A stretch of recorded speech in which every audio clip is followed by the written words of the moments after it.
JDU के बाहुबली विधायक अमरेंद्र पांडे और उनके भाई सतीश पांडे को अभी अभी बड़ी राहत मिल गई है। जी हां, इस वक्त की बड़ी खबर हम आपको बता रहे हैं। जेडीयू के बाहुबली विधायक अमरेंद्र पांडे और उनके बड़े भाई सतीश पांडे को अभी अभी सुप्रीम कोर्ट ने बड़ी राहत दे दी है।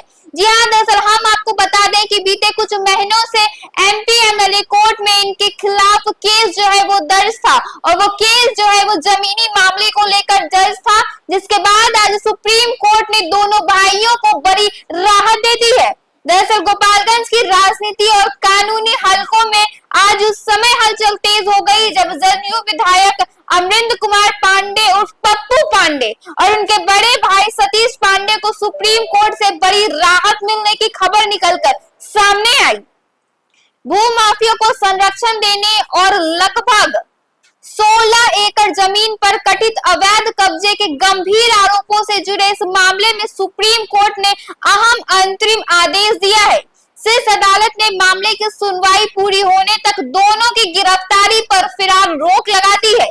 इस फैसले के बाद फिलहाल उन्हें पुलिस कार्रवाई से राहत मिल गई है। यह मामला लंबे समय से गोपालगंज में चर्चा का विषय बना हुआ था, जिसमें जमीन कब्जे और राजनीतिक संरक्षण जैसे गंभीर आरोप लगाए गए थे।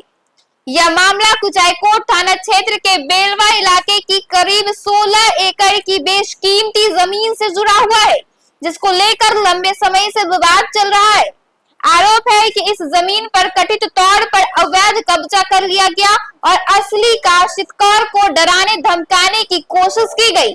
पीड़ित नीरज कुमार राय की शिकायत के आधार पर कुचायकोट थाना में इस मामले में एफआईआर दर्ज की गई थी।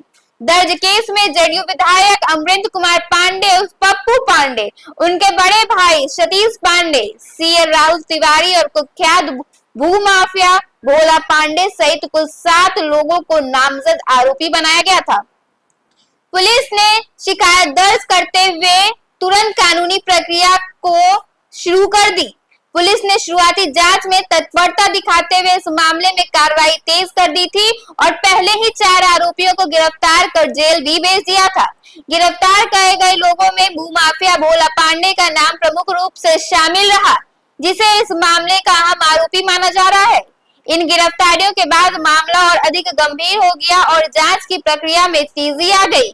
धीरे धीरे यह प्रकरण कानूनी दायरे से आगे बढ़कर राजनीतिक चर्चाओं का हिस्सा भी बनने लगा, जिससे इसकी संवेदनशीलता और भी बढ़ गई। कुल मिलाकर यह मामला अब केवल जमीन विवाद तक सीमित नहीं रहा है, बल्कि बिहार की राजनीति, कानून व्यवस्था और सत्ता के समीकरणों पर असर डालने वाला एक बड़ा सियासी मुद्दा बन गया है। आने वाले दिनों में इसको लेकर राजनीतिक हलके में और अधिक गर्माहट और तीखी बयानबाजी देखने को मिल सकती है। ऐसे में अब आगे यह देखना होगा कि सुप्रीम कोर्ट आने वाले दिनों में इस पर क्या कुछ फैसला लेती है। फिलहाल के लिए बस इतना ही। ऐसे ही तमाम खबरों के साथ बने रहने के लिए देखिए न्यूज़ पिया। धन्यवाद।